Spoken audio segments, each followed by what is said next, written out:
chapitre 10, qui s'appelle le Vibhuti Yoga, le yoga à travers l'appréciation des opulences du Seigneur, verset 10. Om Namo Bhagavate Vasudevaya.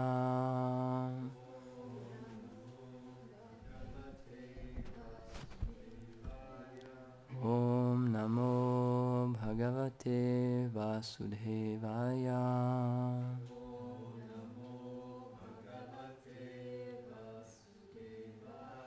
Om Namo Bhagavate Vasudevaya.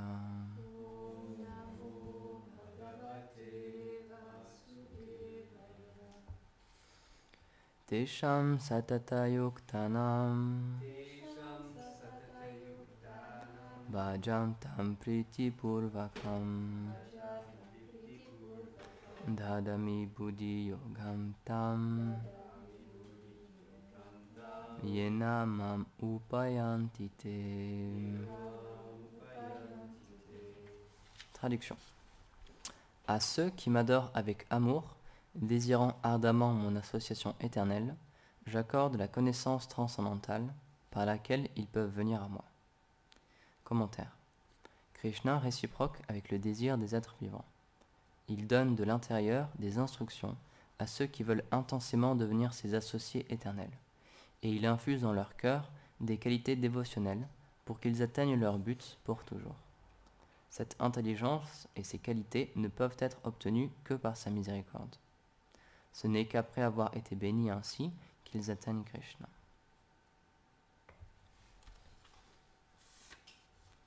Om Gyanatimirandasya Gyanam Jalam Shalakaya Chakshurun Militamena Tasmai Shri Gurave Namaha. Jaya Shri Krishna Chaitanya Prabhu Nityananda Shri Advaita Gadadhar Shivasari Gaura Bhakta Vrinda. Hare Krishna Krishna Krishna Hare Hare, Hare Rama Rama Rama Hare Hare. Chakalpatarubhyascha Kripa Sindhubhya Vacha Patitanam Pavanebhyo Vaishnavebhyo Namo Namaha. Namam Vishnu Padaya Krishna Prishtaya Bhutale Srimate Bhaktivedanta Swamini Tinamine. Namaste Sarasvati Deve Gauravani Pracharine Nirvishesha Sunyavadi Paschachade Shatarine. Donc c'est un verset très connu, c'est un des versets les plus connus de la Bhagavad Gita, parce qu'il décrit un point qui est très important à comprendre si on veut avoir une vie spirituelle. Donc les Védas, et Krishna nous révèle, et les Védas nous expliquent que le Seigneur, bien qu'il est Dieu, la personne suprême, puisqu'il est Dieu, la personne suprême, il a le pouvoir de se diviser, il a le pouvoir d'être partout en même temps. Et donc il utilise cette puissance-là, cette énergie-là, pour pouvoir être dans le cœur de chaque entité vivante. Donc c'est expliqué que nous sommes l'âme, donc chaque entité vivante, elle est définie parce qu'elle a une âme, c'est ça qui lui donne la vie. Et c'est expliqué en fait que avec l'âme vient aussi l'âme suprême. Donc dans chaque personne, il y a aussi le Seigneur qui est présent. Il se manifeste dans une toute petite forme.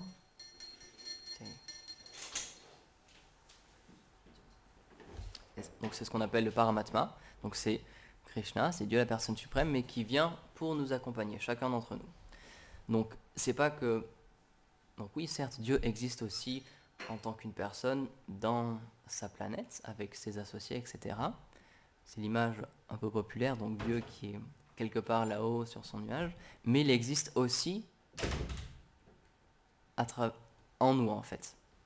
À travers chaque personne, il les accompagne en tant que Paramatma, en tant que l'âme suprême, et il est constamment là, peu importe où l'âme se trouve, peu importe ce qu'elle fait, Dieu est toujours avec nous. Donc c'est pour ça que les Vaishnavas expliquent qu'on ne peut pas vraiment dire qu'on est seul. Parfois on peut se sentir seul, c'est vrai, on peut se sentir dépourvu, ne pas savoir quoi faire, mais les Védas nous expliquent que Dieu nous accompagne toujours et il voit ce qu'on est en train de vivre, il voit, par exemple, si on est dans une situation qui est très difficile, où on a beaucoup de souffrance, il voit toutes ces choses-là. Il ne faut pas penser qu'il est aveugle à ce qu'on ressent ou à ce qu'on vit. C'est expliqué qu'il est tout le temps présent, constamment, et il nous observe. Mais il ne fait pas juste que nous observer. Ce verset nous explique que le Seigneur est réciproque avec nos désirs. Et donc c'est ça qui est vraiment important. Le Seigneur, il est là, il est tout le temps présent avec nous, il nous accompagne toujours. Comme il y a l'image qui est donnée dans les Védas, c'est comme un arbre avec des branches, des fruits, des feuilles, etc.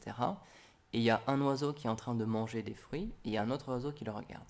Donc l'oiseau qui regarde, c'est le Seigneur suprême, et l'oiseau qui mange des fruits, c'est nous, c'est une âme conditionnée, et on mange les fruits, c'est-à-dire qu'on essaie de prendre plaisir dans ce monde. D'une manière ou d'une autre, on fait des actions dans ce monde, on entreprend des choses, dans le but de jouir d'un fruit, d'obtenir quelque chose. Et donc lui, il est toujours là et il nous accompagne. Mais par définition, puisque Krishna c'est le Seigneur de l'amour, il ne force personne. Et donc ça c'est le principe de base de l'amour, c'est que si un amour, il faut que ce soit réciproque, sinon on n'appelle pas ça de l'amour. On peut appeler ça du chantage ou de la manipulation ou de l'esclavage, mais c'est pas de l'amour. Si deux personnes n'ont pas des sentiments réciproques l'un envers l'autre, ça ne peut pas être appelé de l'amour. Peut-être une personne aura de l'amour pour l'autre, mais entre eux, il n'y aura pas d'amour si c'est pas réciproque. Et donc sur ce même principe-là, le Seigneur suprême, tout ce qu'il désire, c'est qu'on soit avec lui et qu'on puisse aussi participer à ses divertissements, qu'on puisse jouer avec lui, peu importe la relation qu'on a éternellement avec lui, qu'on puisse jouer avec lui ou s'occuper de lui, etc. Mais il ne nous forcera jamais à avoir cette relation avec lui. Puisque c'est par amour, puisque c'est une relation d'amour, on parle de Bhakti Yoga et on parle de Prema, donc c'est ce qu'on appelle l'amour spirituel. Cette chose-là ne peut pas être forcée, sinon ça ne s'appellera pas de l'amour, ça s'appellerait de l'esclavage. Dieu qui aurait des esclaves qui le serviraient. Mais ça ne marche pas comme ça. C'est une liaison d'amour, donc le Seigneur, il nous observe et il attend. Ce qu'il désire profondément, c'est qu'on puisse retrouver cette relation avec lui, mais il nous forcera jamais en fait. Et donc ce verset nous explique donc que le Seigneur, il est présent dans le cœur, et il est réciproque avec le désir des êtres, et pour ceux qui désirent ardemment son association éternelle, à ces personnes-là, donc il dit, j'accorde la connaissance transcendantale par laquelle ils peuvent venir à moi. Et donc, le Seigneur, il est tout le temps là, il nous observe, et si à un moment donné dans notre vie, on commence à avoir ce désir-là, d'avoir une vie spirituelle, de comprendre qui est le Seigneur, de comprendre même, ne serait-ce qui on est nous-mêmes, qui nous sommes réellement, qu'est-ce qu'on fait ici, pourquoi on est là, pourquoi on vit toutes ces choses-là, pourquoi ce monde existe, à ce moment-là, il entre en scène, on peut dire. Il est tout le temps là, il est tout le temps à côté, mais il est un peu en second plan, et il observe nos désirs, il voit ce qu'on fait, il observe notre pensée. Et dès qu'on émet le désir d'avoir une vie spirituelle et de se reconnecter avec lui, alors là, il entre en action et il commence à faire apparaître des choses dans notre vie. Mais avant ça, il ne le fera pas par respect pour nous en fait. C'est expliqué que l'âme, une de ses définitions, c'est qu'elle a le libre arbitre. Elle est libre de choisir absolument tout ce qu'elle veut. Elle peut faire absolument tout ce qu'elle veut. Et c'est pour ça que ce monde existe. Ce monde, il a été créé pour que les âmes conditionnées comme nous, elles puissent faire absolument tout ce qu'elles veulent. Pour qu'on ait champ libre pour faire absolument tout ce qu'on veut. C'est pour ça que ce monde, il existe. Et c'est pour ça que on peut avoir accès à toutes les positions. On peut être n'importe quoi, on peut être une rockstar, on peut être un chanteur, on peut être un acteur, on peut être un artisan qui fait du bois, de la menuiserie, etc. Vraiment, toutes les possibilités sont illimitées. Et ce monde, il existe, et toutes ces choses, elles existent dans ce monde pour qu'on puisse assouvir nos désirs, pour que, peu importe ce qu'on veut faire, on ait l'opportunité de le faire. Mais pour une personne qui comprend que toutes les choses dans ce monde, elles ont quand même une fin, et où il y a beaucoup de souffrance dans ce monde, et il y a quelque chose qui tourne pas rond, il y a quelque chose qui va pas, il manque toujours quelque chose. Pour ces personnes-là qui commencent à se poser des questions, alors là, dès qu'elles émettent le désir de comprendre pourquoi ce monde existe et quels sont réellement, et est-ce qu'il y a quelqu'un au-dessus de tout ça, alors là il rentre en action, le Seigneur, et il commence à faire apparaître des personnes dans notre vie ou des événements pour nous permettre d'avoir une vie spirituelle, de commencer un chemin spirituel. Donc évidemment il y a beaucoup de chemins spirituels différents.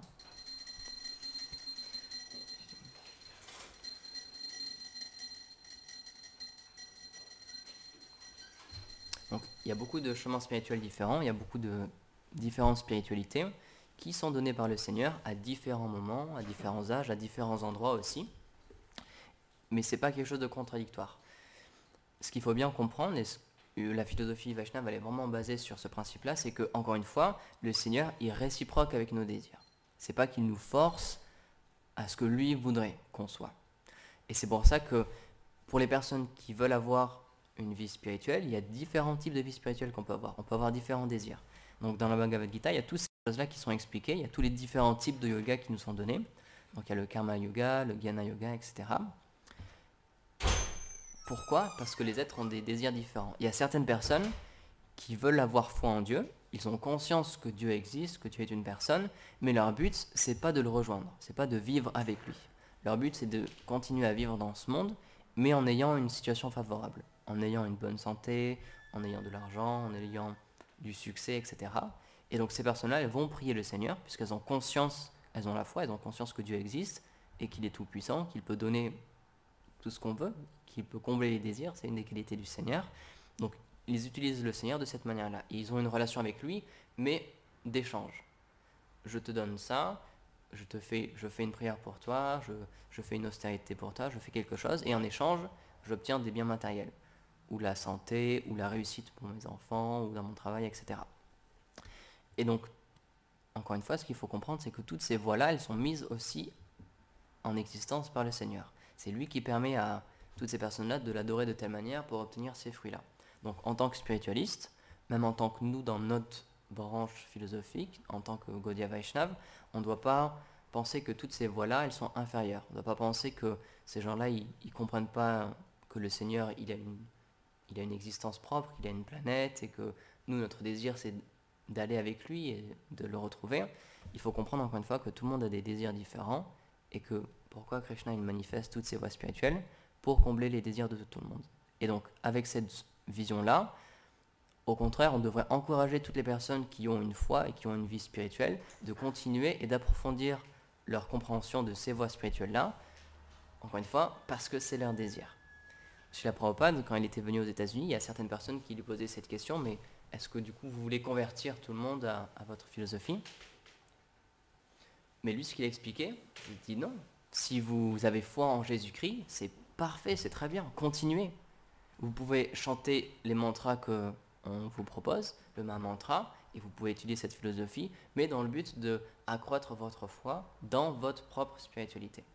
Encore une fois, pourquoi il avait fait ça? Parce qu'il avait très bien compris que toutes ces voies authentiques, elles sont données par le Seigneur, et c'est le Seigneur qui réciproque avec ces personnes-là de cette manière-là. Donc il faut les laisser faire ça, parce que pour eux, en ce moment, c'est ce dont ils ont besoin pour avoir foi dans le Seigneur, pour avoir une vie spirituelle. Donc c'est parfait. Il y a déjà tellement peu de personnes dans ce monde qui croient en Dieu. C'est déjà tellement rare que c'est pas quelque chose à négliger. C'est pas quelque chose qu'on doit penser à ça inférieur. Ils devraient arrêter leur voie et suivre ce que nous on suit. C'est pas du tout ça la mentalité. Donc c'est pour ça que les Gaudiya Vaishnava, ils respectent toutes les voies spirituelles authentiques parce qu'ils comprennent que c'est Dieu qui a derrière toutes ces choses-là. Donc ça c'est quelque chose qui n'est pas évident à comprendre, mais encore une fois, en étudiant la philosophie, la Bhagavad Gita et le Srimad Bhagavatam, on comprend que Krishna, il s'occupe de tout le monde. Encore une fois, c'est Dieu la personne suprême, il est omniscient, il a connaissance de tout, il est dans le cœur de chaque personne, donc il connaît le désir de chaque personne, et encore une fois, comme c'est expliqué ici, il est réciproque avec leurs désirs. Donc il prend soin de tout le monde. Donc avec cette conscience-là, on peut parler aux gens, s'ils sont intéressés, on peut leur expliquer notre philosophie, etc. Mais le but, encore une fois, c'est pas de les faire dévier de leur chemin, de là où ils en sont. Chaque personne, elle est à un stade en ce moment, elle a un type de foi particulier, elle a un type de relation plus ou moins différente avec le Seigneur suprême, et il faut respecter cette chose-là. Donc c'est pour ça que c'est pas évident, mais il faut apprendre à s'adapter aux personnes qu'on a en face de nous. C'est un exemple que j'avais déjà donné dans une classe. Il y a un sannyas, un disciple de Srila Prabhupada, à qui on avait posé la question, ses disciples lui avaient posé la question, qu'est-ce que ça veut dire prêcher, c'était quel mot exactement? Qu'est-ce que ça veut dire prêcher à un haut niveau? Prêcher la philosophie à un niveau très élevé. Et donc il expliquait, ça peut avoir différentes significations. Ça peut avoir la première signification, ça veut dire parler et toucher à des sujets qui sont ésotériques, ou qui sont très compliqués à comprendre, ou qui sont situés sur un stade élevé de la dévotion, qui demande déjà beaucoup de compréhension. Donc il a dit ça, c'est une définition de prêcher à un niveau profond, à un niveau élevé. Il expliquait l'autre définition, ça veut dire comprendre de quoi ont besoin les êtres vivants, de quoi ont besoin les personnes qui sont dans notre audience, et s'adapter à leur conscience et leur donner exactement ce que eux ils veulent. Donc ça, c'est pas donné à tout le monde, et ça demande vraiment une très bonne compréhension de la philosophie déjà. Ça demande que nous, on soit déjà à un niveau élevé pour pouvoir comprendre qu'est-ce que les personnes en face de moi, elles ont besoin, qu'est-ce qu'elles désirent entendre, et qu'est-ce qui va les faire progresser. Si je leur parle de tel et tel sujet, est-ce qu'elles vont progresser? Est-ce que ça va les intéresser? Est-ce qu'elles vont vouloir aller plus loin? Donc ça veut, encore une fois, ça ne veut pas forcément dire juste parler de sujets très élevés ou très complexes, mais ça veut dire comprendre ce que les personnes ont besoin. Et donc, Krishna, encore une fois, il est expert, puisqu'il est situé dans le cœur de tout le monde, il sait exactement à un moment donné, qu'est-ce qu'une personne a besoin. Donc c'est pour ça qu'il prendra toujours soin de tout le monde, en lui faisant rencontrer telle ou telle personne, en lui faisant vivre tel ou tel événement, et en lui faisant rencontrer telle ou telle voie spirituelle, pour qu'elle puisse progresser. Et grâce à cette action-là, on peut vraiment dire que Dieu, c'est une personne qui a de l'amour, c'est une personne qui est aimante. Parce que tout ce qu'elle veut, encore une fois, c'est juste qu'on soit heureux. Donc si on lui explique, moi, ce que je veux, c'est vivre dans ce monde, et je veux avoir une relation avec toi, je veux t'adorer, mais pour avoir des biens matériels, pour avoir une bonne santé, de l'argent, etc., même si Krishna, il aimerait plus que ça, il aimerait qu'on puisse avoir une relation personnelle avec lui, il va dire d'accord, si c'est ce que tu veux, je vais te le donner. Donc, quelque chose qui est spécial et qu'il faut bien prendre en compte, c'est que c'est expliqué que le mantra, donc le mantra que nous on chante dans notre filiation spirituelle, donc le Hare Krishna mantra, c'est expliqué que c'est comme une pierre philosophale, c'est comme un arbre à souhait. Ce mantra, puisqu'il n'est pas différent du Seigneur, puisqu'il est le Seigneur directement, comme on vient de l'expliquer, le Seigneur il comble les désirs. Donc les Vaishnavas nous expliquent qu'en fait, quand on chante le mantra, ce à quoi on pense, c'est comme si on l'offrait au mantra, et c'est ça qui va se réaliser dans notre vie.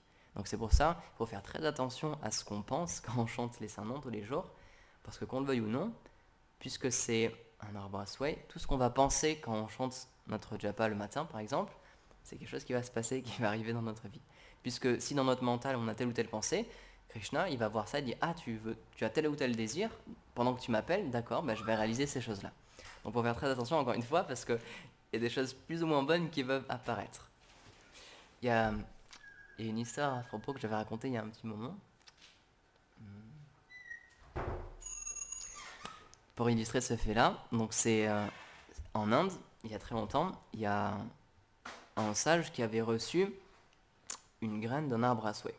Donc, c'est expliqué que dans le monde transcendantal, il y a des arbres à souhait, donc c'est des arbres très spéciaux, c'est des arbres magiques, on peut dire, et peu importe ce à quoi on pense, peu importe le désir qu'on a, en lui demandant, cette chose-là, elle apparaît devant nous. Et donc, il avait reçu, grâce à ses austérités, je ne sais plus exactement comment, mais je crois que c'est grâce à ses austérités, il avait reçu un arbre à souhait.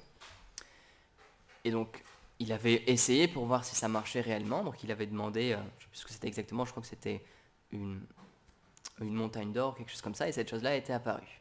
Donc il était très satisfait, et tout d'un coup, il y a un doute qui est apparu dans sa tête. Il s'est dit, mais j'ai reçu un arbre à souhait. Mais si quelqu'un le coupe, ou si quelqu'un me le prend, qu'est-ce qui va se passer? Donc il dit, pour être sûr, je vais demander une forêt d'arbres à souhait. Et dès qu'il a eu cette pensée-là, il y a une forêt d'arbres à souhait qui s'est manifestée autour de lui. Et donc là, il était vraiment très satisfait, il dit, bon, là c'est bon, je suis sûr, personne ne me les piquera, j'aurai toujours un arbre à souhait pour moi.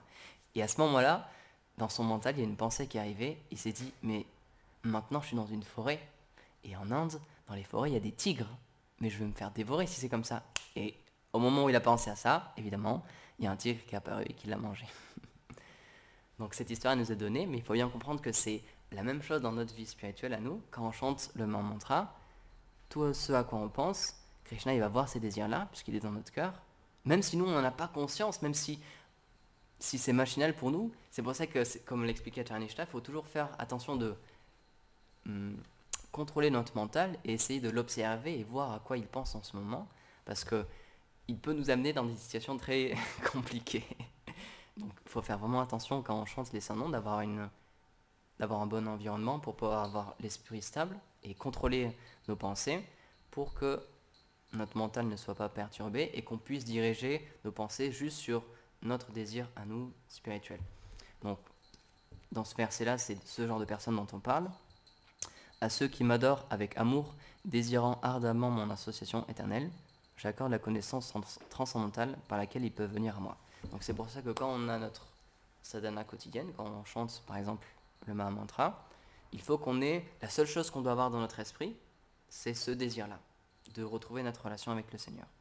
Et si on a n'importe quel autre désir, il faut comprendre que Krishna il va combler cette chose-là aussi.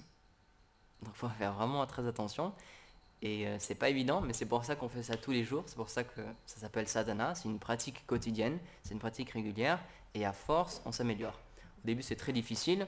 Quand on commence la vie spirituelle, c'est extrêmement difficile, ne serait-ce que de chanter quelques tours. Le mental, il est très vite perturbé. Nos pensées, elles vont dans plein de choses. Ce qu'on a fait la journée d'avant, ce qu'on doit faire aujourd'hui, ce qu'on va devoir faire la semaine prochaine, etc. C'est très difficile d'avoir notre conscience qui est vraiment fixée sur juste avoir des sentiments pour le Seigneur et juste penser à lui. Mais c'est pour ça, encore une fois, qu'on fait ça tous les jours. Et il y a différentes méthodes qui sont données aussi. Il y a différents Vaishnavas qui ont écrit différents livres ou différentes explications de comment c'est. Par exemple, Srila Bhaktivinoda Thakur, il a expliqué comment lui, il faisait. Donc lui, chez lui, en fait, il avait une pièce qui était dédiée juste à ça.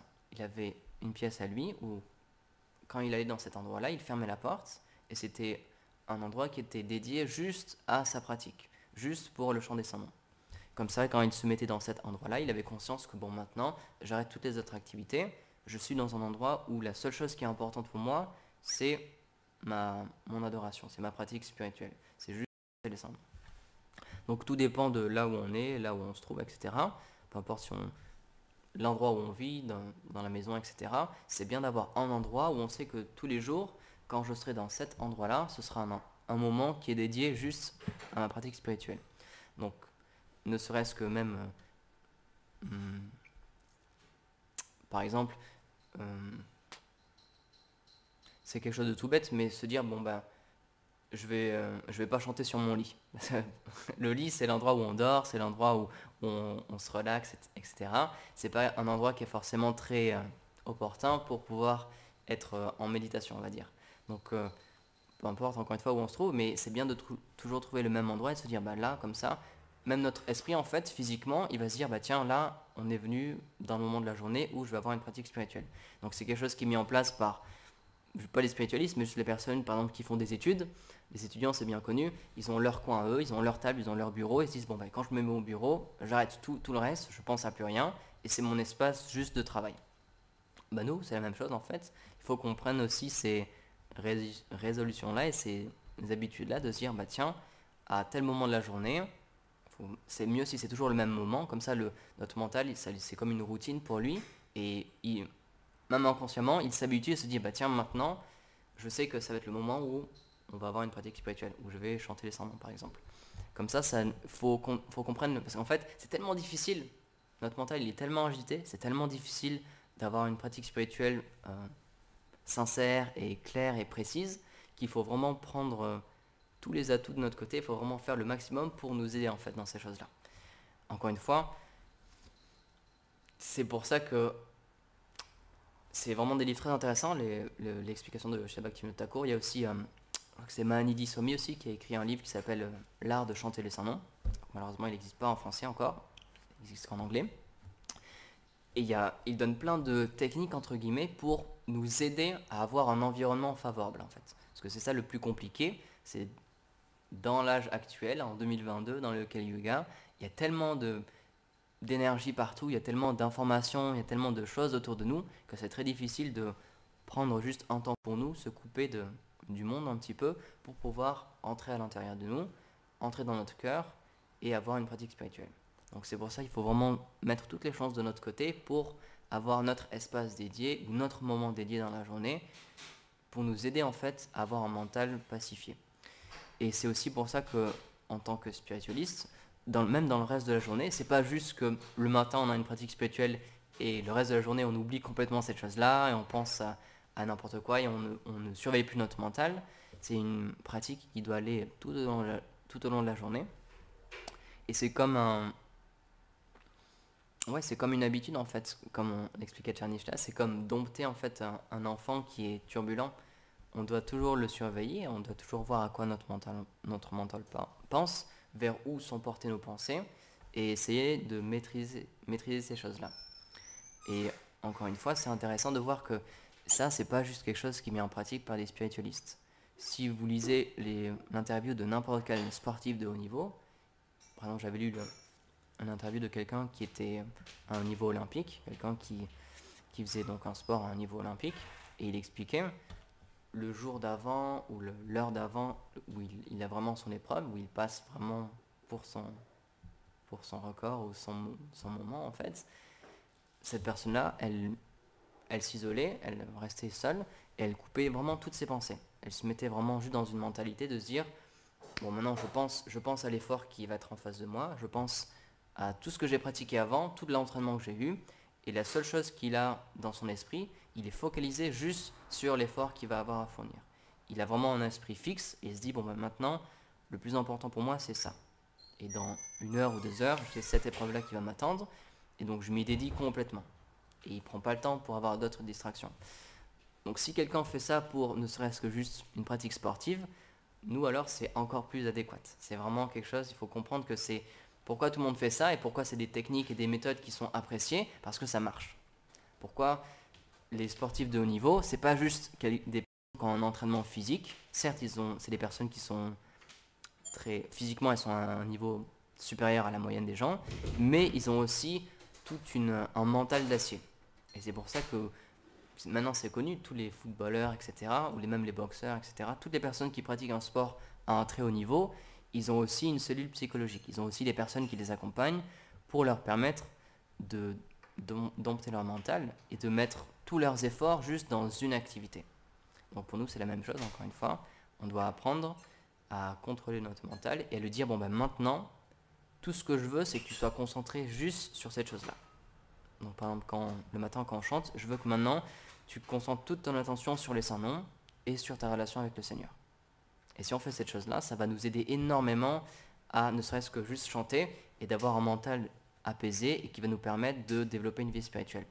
Dans la Bhagavad Gita, Krishna il explique à Arjuna, le mental, ça peut être notre meilleur ami comme notre pire ennemi. S'il nous aide dans notre pratique spirituelle, s'il nous permet d'avoir vraiment un but défini et qu'on puisse vraiment progresser, alors c'est considéré comme notre meilleur ami. Mais si au contraire, il essaie autant que possible de nous distraire et de nous faire penser à autre chose, ça va être extrêmement difficile, ne serait-ce que de s'asseoir, fermer les yeux et commencer à chanter les saints noms. Ça va être extrêmement difficile. Donc il faut vraiment mettre toutes les chances de notre côté. Donc c'est pour ça, comme l'explique Acharya Nishta, le mental, il faut toujours le surveiller, il faut toujours voir où est-ce qu'il va, il faut toujours voir où est-ce qu'il va m'amener et qu'est-ce qu'il va me faire faire.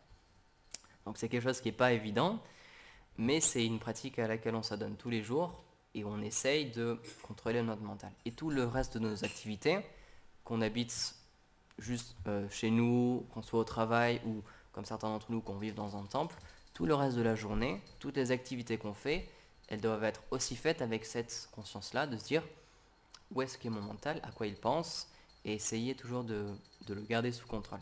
Et pas juste qu'il fasse juste tout ce qu'il veut, parce que ça va être extrêmement difficile le jour d'après, après le Mongol Arti par exemple pour nous, de recontinuer notre pratique spirituelle. Et donc c'est pour ça que c'est un des... Srila Rupa Goswami, il explique qu'une des qualités spirituelles qui est nécessaire et qui nous aide à progresser spirituellement, c'est l'enthousiasme et avoir conscience que on est sur la bonne voie et que c'est en pratiquant constamment tous les jours, c'est la patience vraiment de comprendre que je suis en train de faire les bonnes actions, j'ai la bonne méthode et c'est juste une question de temps avant que j'arrive au résultat que je veux obtenir, avant d'obtenir le but de toute ma pratique. Donc c'est pour ça qu'on fait ça tous les jours, on a notre sadhana, on a notre pratique quotidienne et de jour en jour on s'améliore. Encore une fois, pour prendre l'exemple d'un sportif, tous les sportifs de haut niveau, c'est pas qu'en un jour ils ont obtenu le niveau qu'ils ont maintenant. Ça leur a demandé des heures et des heures d'entraînement, des journées entières, des semaines, des mois, des années d'entraînement à faire la même chose constamment encore et encore et encore pour pouvoir atteindre leur objectif qui était d'exceller dans cette matière-là et dans cette capacité-là. Nous, c'est la même chose. On fait les mêmes activités pour que de jour en jour, on s'améliore. Pour que notre chant il soit meilleur de jour en jour, la qualité de notre chant soit de plus en plus puissant, pour que notre mental il soit de mieux en mieux contrôlé, pour qu'on ait vraiment la conscience que ce que je fais, ça doit progresser. Je dois m'améliorer de plus en plus.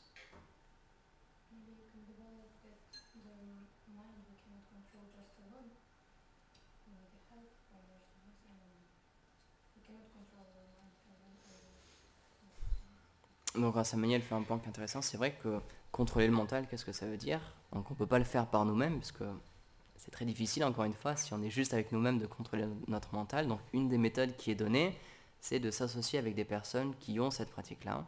Et le mieux, c'est des personnes qui ont déjà réussi à contrôler leur mental pour qu'ils nous expliquent comment faire. Et donc c'est pour ça que dans la Bhagavad Gita, Krishna aussi il donne tous ses enseignements à Arjuna.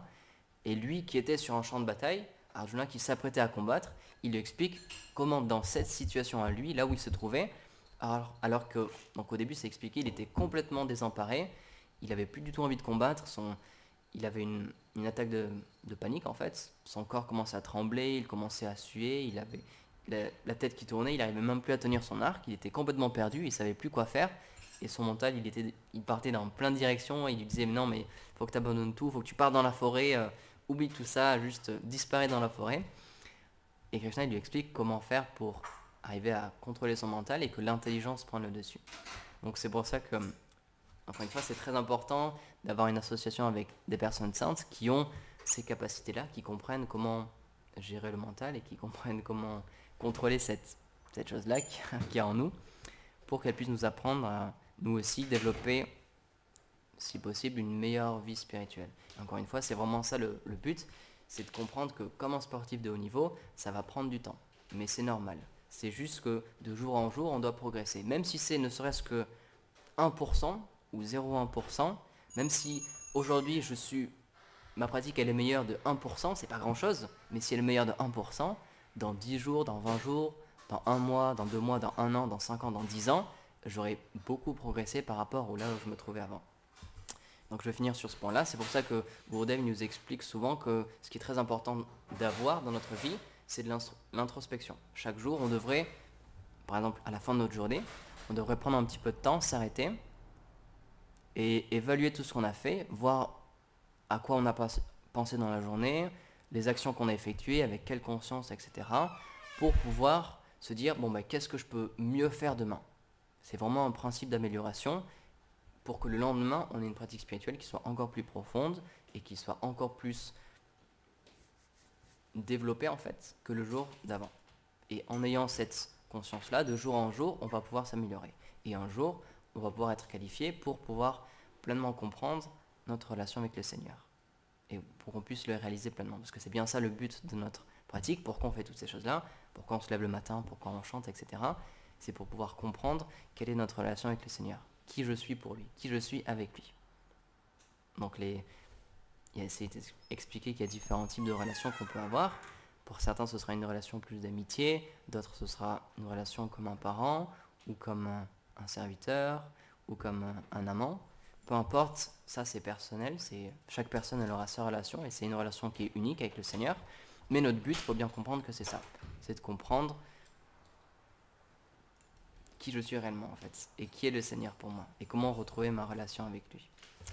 Donc, c'est pour ça, par exemple, que tous les jours, dans tous les temples, c'est un principe, il y a une conférence, que ce soit sur le Bhagavad Gita ou le Bhagavatam, mais dans tous les temples, par exemple, de notre filiation spirituelle, tous les jours, voire même 2 fois par jour dans certains temples, le soir et le matin, il y a une conférence, pour qu'on puisse avoir un moment où on réfléchit à tous ces sujets-là, pour qu'on puisse approfondir notre compréhension de la philosophie, pour qu'on puisse, ne serait-ce que, même si c'est des choses qu'on a déjà entendues, encore une fois, puisque c'est comme un sportif, on fait toujours les mêmes choses, on pense toujours aux mêmes choses, on effectue toujours les mêmes activités, mais dans le but de les approfondir de plus en plus à chaque fois, de les maîtriser de plus en plus.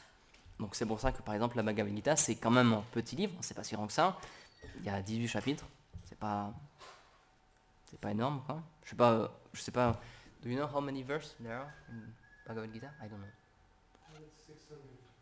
Donc Acharya Shai, il y a à peu près 600 versets dans la Bhagavad Gita, c'est pas beaucoup en soi, mais c'est des textes qui ont été lus encore et encore, qui ont été commentés encore et encore, et qui même de nos jours, 5000 ans après qu'ils aient été énoncés, ils sont toujours expliqués et on en discute toujours. Parce qu'il y a tellement de connaissances dans juste ce petit livre-là, ça peut nous aider tellement dans notre vie spirituelle que même si on lit toujours les mêmes versets, c'est pas la première fois que je lis ce verset-là ou qu'on l'entend, mais pourtant, on peut toujours en retirer quelque chose de nouveau. Donc voilà, je vais m'arrêter ici. Est-ce qu'il y a des questions, des commentaires? Jai Srimad Bhagavad Gita ki Jai, Srila Prabhupada ki Jai.